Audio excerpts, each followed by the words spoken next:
저처럼 이 집에서 공부하시는 분들에게는 진짜 200%, 300% 진짜 계속 너무 강조하면서 추천드리고 싶을 정도로 꼭 하셨으면 좋을 것 같아요. 공부 전공 역사의 강의 자료와 모의고사를 경시한 것에 대해서도 후회하신다고 하셨습니다. 이건 역시 설명 부탁드립니다. 그 중에서도 가장 후회가 됐던 게 7, 8월 때 제공되는 이런 변형 문제들이나 혹은 형성평가 문제들을 제대로 활용하지 않은 것이 좀 많이 후회가 됐던 것 같아요. 특히 이 7, 8월에 제공되는 문제들은 여태까지 진행되었던 수업 내용과 그 다음에 출제 경향들을 종합을 해가지고 김태규 선생님과 구영모 선생님께서 만드신 변형 문제들이기 때문에 매우 양질의 자료들이라고 생각을 해요. 그래서 이런 것들을 잘 봤었어야 되는데 실제로 이 재수 때 이 시험에 응시를 하면서 7, 8월 문제가 조금 많이 관련된 것들이 많이 출제가 되었다라고 느낄 정도로 기시감도 많이 느꼈던 것 같습니다. 그래서 저는 이 재수 때 이 선의 시리즈의 이 형성평가와 7, 8월 문제들의 이 정답을 모두 단권화를 하면서 7, 8월에 있었던 변형 문제들이나 이런 정답 같은 것들을 계속해서 암기를 하려고 노력을 했던 것 같아요. 하지만 이 재수 시기에 좀 아쉬웠던 거는 모의고사를 제가 조금 더 적극적으로 활용을 했어야 된다라고 생각을 해요. 전 특히 이번 시험 문제를 풀면서 왜 이렇게 모의고사에서 나왔던 문제들이 자주 보이는 것 같지? 왜 이렇게 많이 보이는 것 같지? 라고 느낄 정도로 기시감을 굉장히 많이 느꼈어요. 그래서 저도 실제 합격 수기에다가 어떻게 이 모의고사가 실제 이 시험에 어떻게 출제가 되었는지, 변형되어서 출제가 되었는지 제가 올려놓은 것들도 있는데, 이제 거기서 보면은 굉장히 많은 이 모의고사 문항들이 실제 시험에 그대로 반영이 되었거든요. 하지만 저는 이때 그런 얘기를 한번 들었던 적이 있었어요. 이 모의고사로 출제된 문제들은 이제 평가원에서 따로 다 수거를 해가기 때문에 그 문제들은 다 회피를 해가지고 출제를 해버린다. 그래서 모의고사에서 다룬 내용은 크게 이렇게 집중적으로 확인을 안 하고 그냥 주변에 있는 내용들만 확인을 했었는데, 지금 생각을 해보면은 이 모의고사와 직접적으로 관련된 내용들도 많이 확인을 해야겠다 하는 게 더 좋았다라는 조금 아쉬움이 많이 남기도 했었습니다. 그렇기 때문에 이렇게 이번 시험처럼 모의고사와 관련된 내용들도 많이 출제가 될 수 있기 때문에 모의고사로 실제 출제된 부분들도 꼼꼼히 살펴보는 것이 좀 더 많은 문제를 정답을 맞히는 데 크게 도움이 될 거라고 생각을 합니다. 공부 방법으로 구조적 읽기에 대해서 많이 설명을 해주셨어요. 이것을 구체적으로 소개해 주실 수 있으실까요? 저는 일단은 이 개론서를 읽을 때 항상 특히 재수 때 구조적으로 읽으려고 많이 노력을 했어요. 제가 왜 이렇게 구조적으로 읽기를 시작을 했냐면은, 제가 재수를 딱 준비하려고 시작을 할 때 한번 제가 약국을 갈 일이 있어가지고 약국에 갔었는데, 그 약국 가면은 이렇게 약재들이 들어있는 굉장히 많은 지혈장 칸들이 있는데, 근데 거기서 약사들이 그냥 약의 위치를 굉장히 정확하고 빠르게 잘 찾아내더라고요. 그래서 저런 사람들도 뭔가 이런 것들이 조금 이 약들의 위치에 대한 혹은 정보에 대한 이런 뼈대 같은 것들이 잡혀 있다 보니까 저렇게 빨리 약들을 잘 정확하게 찾아낼 수 있지 않을까라는 생각이 들어서 내가 한번 개론서를 읽을 때 한번 진짜 구조적으로 읽으면서 내 뼈대를 이렇게 탄탄하게 잡게 된다라고 하면은, 제가 봤던 이런 약사들처럼 제가 원하는 정보들을 실제 시험장에서 빠르게 이제 서랍을 꺼내서 잘 쓸 수 있을 거라고 생각을 했어요. 그래서 이제 구조적으로 읽으려고 재수 때는 그렇게 많이 노력을 했던 것 같습니다. 그리고 이렇게 개론서를 구조적으로 읽게 된다라고 하면은 앞서 말씀드린 대로 이렇게 뼈대가 단단하게 형성이 될 수 있기 때문에 다시금 내가 이 개론서의 내용을 마주를 했을 때 이 내용을 이해하는 데 필요한 시간도 크게 단축시킬 수 있을 것이라고 생각을 했어요. 그러다 보니까 보다 효율적으로 공부할 수 있기 때문에 구조적으로 읽으려고 노력을 했던 것 같습니다. 그래서 구체적인 방법으로는 이 목차를 중심으로 항상 읽으려고 노력을 했습니다. 특히 이제 김태규 선생님께서도 항상 이 목차를 중심으로 개론서를 읽는 것이 굉장히 중요하다라는 말씀을 많이 해주셔가지고 저도 이렇게 구조적으로 목차를 중심으로 읽으려고 많이 노력을 했습니다. 이 목차를 보면서 해당 단원에서는 어떠한 내용을 말을 하려고 하는지, 그리고 해당 단원의 방향성은 무엇인지, 이런 것들을 크게 이해를 하려고 노력을 했던 것 같아요. 이후에 그러면 이 단원에서는 이러한 내용들을 말을 하려고 하는구나 라고 하면서 스스로 단원의 목차만 보면서 스스로 내러티브를 해보려는 시간도 갖기도 했고, 그렇게 해서 단원에서는 이러한 내용들을 말을 하려고 한다라는 게 파악이 됐으면은 이후에 그제서야 이제 본문 텍스트를 읽으면서 제가 이해한 내용들을 이 소제목하에 요약해가지고 정리를 해뒀어요. 이런 식으로 읽게 되면은 나중 가서 다시 개론서를 봤을 때 자신이 구조적으로 완벽하게 이해한 내용을 이 날개 부분에다가 요약을 해뒀기 때문에 이해하는 데 필요한 시간도 최대한으로 줄일 수가 있고, 또한 이렇게 목차를 중심으로 읽으면서 어떤 내용이 중요한지도 자연스럽게 잘 파악이 되더라고요. 그러다 보니까 나중에 기출 분석을 하면서 개론서를 읽을 때, 개론서에서 약간 이러한 부분들도 출제가 될 수가 있겠구나 하면서 기출문제집에다 옮겨놓는 식으로 하면서 기출 분석도 보다 수월하게 진행이 됐던 것 같습니다. 그렇다면 시기별로 특히 추천하는 공부 방법이나 스터디 방법 같은 게 있으신가요?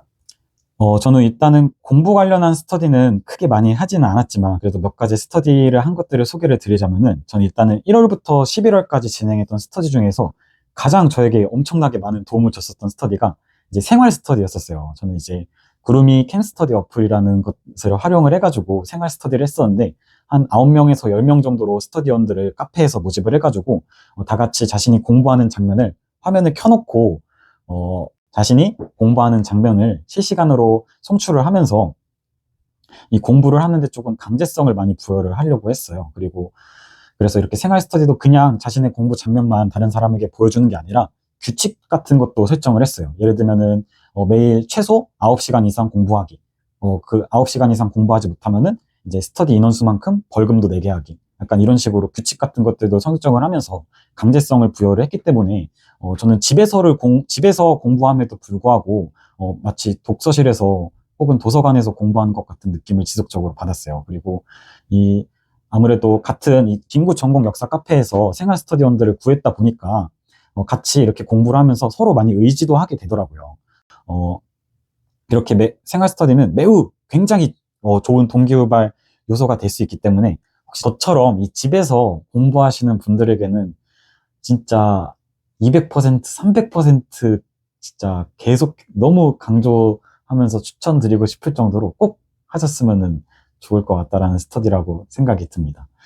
그리고 1, 3월에 추천하는 공부 방법은 제가 앞서 말씀드린 이 개론서를 구조적으로 탐독하는 방법을 조금 추천해 드리고요. 그래서 이 구조적으로 읽는 것도 너무 어려워하지 마시고 그냥 단순히 개론서의 내용을 확인하는 거를 더 나아가서 조금 어떻게든 효과적으로 읽을 수 있는 그런 방법을 한번 스스로 탐색을 해보시는 것도 매우 좋다라고 생각이 들어요.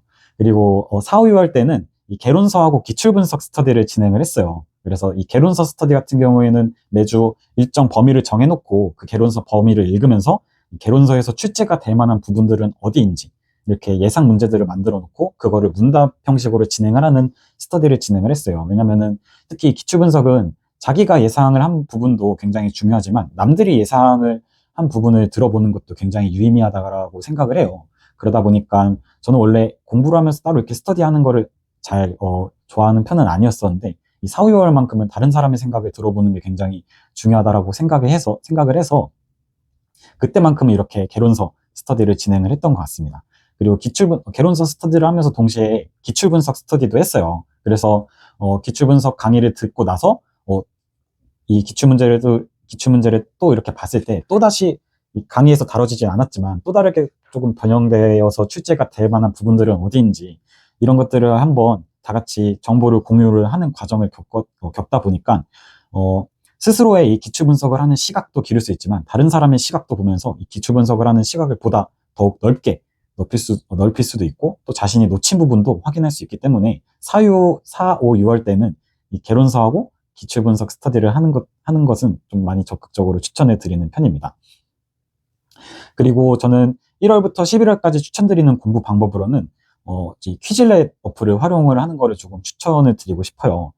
특히 저는 이 퀴즐렛을 역교론이나 교육학과 같은 조금 휘발성이 강한 과목들을 퀴즐렛 어플을 통해서 어떻게든 계속 보충을 하려고 했던 것 같아요. 그래서 역교론이나 교육학에서 내가 외워야 되는 부분들을 이제 퀴즐렛으로 단권화를 해놓으면서 매일 아침 1시간, 2시간 정도는 계속 그 퀴즐렛 암기 카드를 계속 반복적으로 암기를 하고 숙지를 하려고 하는데 많이 노력을 했던 것 같아요. 제가 합격 소개에도 올리기는 했지만 혹시 이렇게 퀴즐렛 링크 같은 거 제가 만든 거 한번 확인해보고 싶다 하시는 분들은 이제 합격 소개 댓글에 달아주시면은 제가 퀴즐렛 링크 잘 보내드리도록 하겠습니다.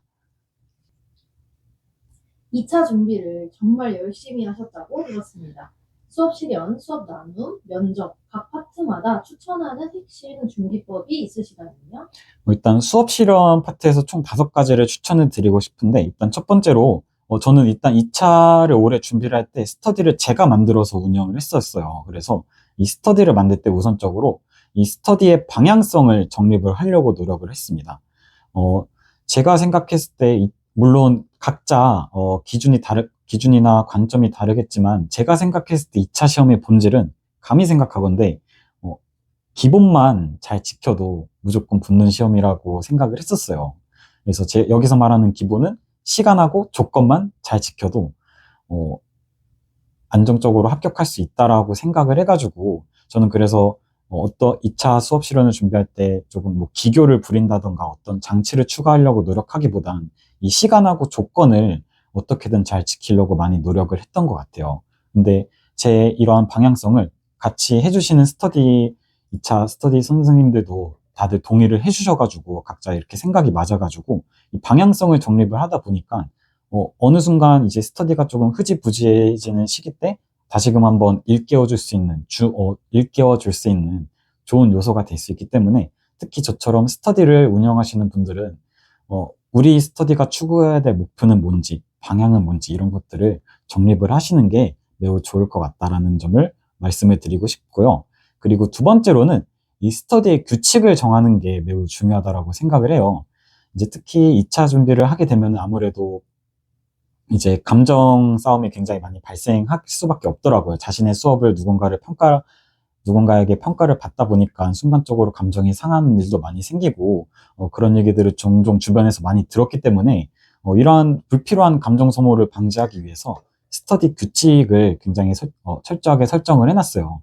그래서 같이 해주시는 스터디원 선생님들도 너무 잘 이런 것들을 잘 지켜주셔가지고 2차 스터디가 굉장히 수월하게 준비가 될 수 있지 않았나라는 생각이 듭니다. 그리고 세 번째로는 이 피드백을 굉장히 꼼꼼하게 하는 게 매우 중요하다고 생각을 해요. 저 같은 경우에는 따로 이제 선생님들이랑 함께 쓸 이 피드백 양식을 만들어가지고 정해진 양식대로 이 피드백 양식을 적극적으로 활용을 했었습니다. 어쨌든 간에 이 수업 실현은 항상 준비를 할 때 자기가 실현을 하는 것만큼 이제 남들의 피드백을 받고 또 자기가 피드백을 해주는 이러한 것들도 매우 중요하다라고 생각이 듭니다. 그리고 네 번째로는 이 수업 실현 문제들을 될 수 있으면 가능한 한 많이 풀어보셨으면 좋겠어요. 자기가 한 수업 실현 문제들만 다루는 게 아니라 다른 스터디원들 분들께서 하신 수업 실현 주제를 다루고 그와 관련된 교과서 내용들을 확인하는 것도 매우 중요하다고 생각이 듭니다. 마지막으로는 이 교과서 출판사에서 제공이 되는 수업 지도안을 적극 활용해 보셨으면 좋겠어요. 저는 특히 2차 수업 실현을 할 때 이 강의식 전개하는 게 굉장히 힘들었기 때문에 어떻게 하면 학생들 수준에 맞게끔, 학생들 눈높이에 맞게끔 강의 내용을 전달을 할 수 있을까? 이거에 대해서 굉장히 많이 힘들어 했었어가지고. 근데 이 교과서 출판사에서 제공되는 수업 지도안을 보니까, 아, 이런 내용으로 수업을 전개를 하면 되겠구나. 이런 것들이 잘 보이기도 하고, 그리고 그 수업 지도안에 이런 다양한 탐구 질문 같은 것들도 많이 제공이 되어 있어요. 근데 저희가 이제 수업 실현을 준비하면서 가장 힘든 게 아무래도 탐구 질문을 생각해내는 게 굉장히 힘들기 마련인데, 근데 그러한 수업 지도안에는 탐구 질문 같은 것들도 굉장히 많이, 탐구 질문이나 중심 질문도 많이 제공이 되어 있어가지고, 그래서 이 교과서 출판사에서 제공되는 이 수업 지도안도 적극적으로 활용을 해보셨으면 좋겠습니다. 그리고 수업 나눔 파트에서 꼭 추천드리는 핵심 준비법은, 이 나눔하고 실현은 꼭 묶어서 한 번에 연습을 하셨으면 좋겠어요. 예를 들면, 뭐 어떤 날에는 수업 나눔만 하고 어떤 날에는 수업 실현만 하고 이런 식으로 하는 게 아니라, 수업 실현이 바로 끝나자마자 바로 그 자리에서 수업 나눔을 연습을 하는 게 매우 중요하다고 생각을 해요. 왜냐면 저희가 실제 경기도에서도 시험을 볼 때, 수업 실현 종료 0이 울리자마자 바로 수업 나눔 카운트다운이 시작이 되기 때문에 바로 이제 자리에 앉아가지고 수업 나눔 면접을 해야 되거든요. 그러다 보니까 어떻게든 이 수업 실현하고 나눔은 꼭 한 번에 묶으셔가지고 이제 실현 끝나자마자 바로 나눔 연습하는 식으로 수업 나눔을 준비를 해주셨으면 좋을 것 같습니다. 그리고 면접 파트에서 추천드리는 핵심 준비법은 우선적으로 가장 중요한 거는 자신만의 교육관을 명확하게 정립을 하는 게 매우 중요하다고 생각을 해요. 저 같은 경우에는 저의 교육관은 단 한 명도 빠짐없이 학생들을 케어를 잘 할 수 있는 이러한 교육관을 정립을 명확하게 해뒀기 때문에 어떻게 제가 나중 가서 구체적인 방법 같은 것들을 모색을 할 때, 구체적인 교육 방안이나 이런 것들을 모색을 할 때 이러한 교육관의 토대로 다양한 방법들을 보다 수월하게 잘 만들어낼 수 있었다고 생각을 합니다. 그리고 면접에서도 두 번째로는 이 경기교육 경향성을 분석을 하는 것도 조금 중요하다라고 생각을 해요. 그래서 이 경기교육 경향성을 분석을 할 때, 이 경향성만 파악을 하고 이제 뭐 시책이나 이런 것들을 꼼꼼하게까지 암기는 할 필요는 없다라고 생각을 해요. 왜냐면은 저희가 면접을 볼 때 이제 시책의 내용을 얼마나 잘 외우고 있는지 파악하는 게 아니라 이 사람이 실제 경기도의 교육 현장에 투입이 되었을 때 얼마나 경기교육이 지향하는 바를 잘 실현을 할 수 있을까? 그 부분을 중점적으로 평가를 한다라고 생각을 하기 때문에 이 시책 내용을 굳이 꼼꼼하게까지 암기는 할 필요는 없다라고 생각을 해요. 그래서 경기교육에서 이러한 것들을 조금 중점적으로 진행을 하는구나, 이런 것들만 잘 파악을 하시면은 좋다라고 생각이 듭니다. 그리고 특히 추가적으로 2차 시험에 대해서 조금 하나 말씀을 드리고 싶은 거는 2차 시험에 대해서 조금 지녀야 될 태도를 조금 말씀드리고 싶어요. 저 같은 경우에는 특히 올해 2차 수업 실현이 굉장히 조금 많이 까다롭게 출제가 되었었어요. 저도 실제 시험장에서 너무 많이 당황을 했었어요. 구상실에 들어가서 수업 구상지를 봤는데, 주제는 동학농민운동이 나왔는데 굉장히 수월하다라고 생각을 했었는데, 물어보는 이 조건들이 너무 까다롭게 출제가 됐더라고요. 그래서 저도 구상을 하면서, 와, 도대체 내가 이거 가지고 어떻게 저기 가가지고 수업 실현을 할 수 있을까? 진짜 제가 너무 생각을 해봐도 너무 어이없게 구상을 했었어가지고, 잘 할 수 있을까 걱정이 많이 됐었는데, 근데 제가 좀 주변을 둘러보니까 다 이제 한숨을 쉬고 계시더라고요, 구상실에서. 그래서 봤을 때, 이거는 누가 더 잘하느냐의 싸움보다는 누가 덜 망하느냐의 싸움이다. 어떻게든 내가 저 실현장에 들어가가지고 진짜 절대로 당황한 모습만큼은 보여주지 않아야겠다라는 생각을 가지고 실현장에 들어갔던 것 같아요. 그래서 실제 실현을 할 때에도 진짜 엄청나게 엉망인 수업을 구성을 했지만 난 절대로 엉망인 수업을 구상을 한 게 아니야 하면서 이 평가관들의 이 눈을 똑바로 쳐다보면서 절대 기도 죽지 않으려고 많이 노력을 했고요. 오히려 약간 의아해 보이는 모습을 보이는 이 평가관 분들을 똑바로 쳐다보면서 제발 내가 말하는 것 좀 잘 이해 좀 해주세요 라고 할 정도로 굉장히 뻔뻔하게 임했던 것 같습니다. 그리고 특히 수업 나눔에서도 좀 부족하게 많이 구상했던 수업을 어떻게든 적극적으로 뻔뻔하게 해명을 하려고 많이 노력을 했던 것 같아요. 그래서 제가 수업 나눔이 조금 점수가 나름 좋게 나온 편이었는데, 이러한 점에서 조금 수업 나눔에서도 점수가 조금 많이 좋게 나왔지 않았을까라는 생각이 듭니다. 그래서 사실 2차 시험은 진짜 어떻게 나올지 장담을 할 수가 없어가지고 여러분들을 당황시키는 요소는 무조건 출제될 수밖에 없다라고 생각을 해요. 근데 그럴 때 이제 당황하고 기죽으려는 모습을 보이는 것보다 어떻게든 뻔뻔하게 접근을 하시는 뻔뻔한 태도를 가지고 당당하게 실현을 해 나가셨으면 좋겠습니다. 2년 동안 임용을 준비하면서 개인적으로 가장 힘들었던 점은 무엇이었고 또 그것을 어떻게 극복하셨나요? 가장 힘들었던 거는 스스로 자기 확신을 하지 못하는 게 너무 힘들었던 것 같아요. 아무래도 스스로의 공부법이 맞다라고 생각을 해도 내가 지금 진짜 잘하고 있는 게 맞을까? 내가 하는 공부법이 맞는 걸까? 이러한 생각이 저를 가장 힘들게 하고 괴롭혔던 것 같습니다. 저는 이렇게 힘든 순간이 찾아올 때마다 스스로 지금까지 해왔던 저의 성실함과 꾸준하게 살아온 시간을 진짜 굳게 믿었습니다. 그래서 아무리 공부법이 잘못되었다라고 하더라도 그동안 이렇게 살아왔던 성실함과 꾸준함은 반드시 좋은 결과를 만들어낼 수밖에 없다라고 굳게 믿으면서 이렇게 불안감을 떨쳐내려고 많은 노력을 했던 것 같습니다. 추가적으로 저보다 먼저 합격했던 선배분께서 제가 힘들 때마다 조언을 항상 해주셨는데, 가장 저한테 도움이 됐던 조언이 내가 지금 잘하고 있는 건가? 라는 고민이 들면은 그건 매우 공부를 잘하고 있는 거다. 라는 조언을 해주셨었어요. 그래서, 여러분들도 지금 공부하시면서 굉장히 많이 흔들리는 순간이 있으실 텐데, 그런 흔들리는 순간이 찾아오게 된다면은 그건 매우 잘하고 계신 거다라고 오히려 생각을 전환시켜줘서 해주시면 좋을 것 같습니다. 마지막으로 이 영상을 보고 계실 역사교사를 꿈꾸는 이들에게 한 말씀 부탁드립니다. 네, 마지막으로 제가 지금까지 여러분들에게 들었던 말씀은 죄송합니다. 네. 네, 마지막으로 제가 지금까지 여러분들에게 이렇게 다양한 조금 조언을 드렸었는데 좀 많이 걱정이 됐던 거는 혹시나 조금 자기 자랑처럼 느껴질까 봐 그러한 점들이 많이 걱정이 됐던 것 같아요. 근데 저도 어떻게 보면은 굉장히 좀 힘겹게 수험 생활을 해왔기 때문에 조금이라도 저처럼 힘드셨던 것들을 겪었던 분들에게 조금이나마 도움을 드리고자 이렇게 합격 수기도 쓰게 됐고, 이렇게 인터뷰 영상도 찍게 되는데, 혹시나 일단은, 제 이렇게 인터뷰 영상을 보고, 살짝 기분이 조금 안 좋아지신 분들이 계신다고 하면, 일단은 그거는 조금 죄송하다라는 말씀을 드리고,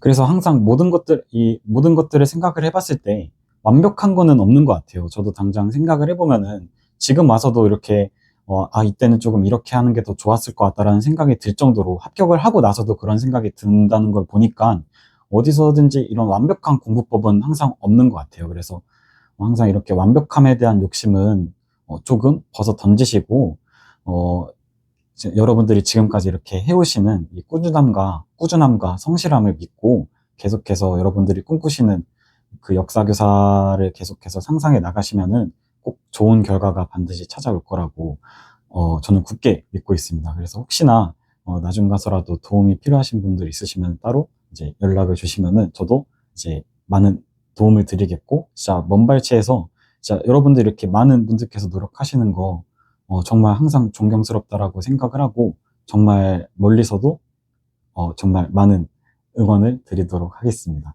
꼭 합격하셨으면 좋겠습니다. 이상입니다. 감사합니다. 감사합니다.